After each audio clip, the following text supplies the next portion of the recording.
विधानसभा निवडणुकीची प्रक्रिया पार पडल्यानंतर काही उमेदवारांनी पडलेल्या मतांमध्ये मोठी तफावत असल्याच्या तक्रारी निवडणूक आयोगाकडे केल्या होत्या.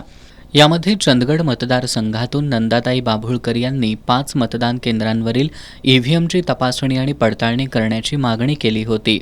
तर 276 कोल्हापूर उत्तर मतदारसंघातून राजेश लाटकर यांनी 5 मतदान केंद्रावरील ईव्हीएमची तपासणी आणि पडताळणी करण्याची मागणी केली होती.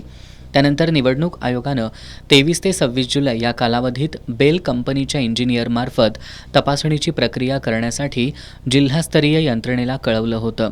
त्यानुसार बेलकडून 4 जणांच्या इंजिनियरची तुकडी जिल्ह्यात दाखल झाली आहे. आजपासून त्यांनी या प्रक्रियेला सुरुवात केली आहे. चंदगड विधानसभा मतदारसंघातील 3 ईव्हीएम मेमरी मायक्रो कंट्रोलरची तपासणी पूर्ण झाल्यानंतर उर्वरित 2 ईव्हीएम मेमरी मायक्रो कंट्रोलरची तपासणी उद्या गुरुवारी करण्यात येणार आहे.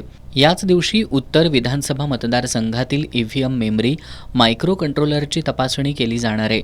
या मोजणीचा अहवाल केंद्रीय निवडणूक आयोगाकडे देण्यात येणार आहे. दरम्यान करवीर विधानसभा मतमोजणीबाबत उच्च न्यायालयात याचिका दाखल करण्यात आल्यानं न्यायालयाकडून येणाऱ्या आदेशानुसार करवीर विधानसभा मतदारसंघाबाबत निर्णय होणार आहे.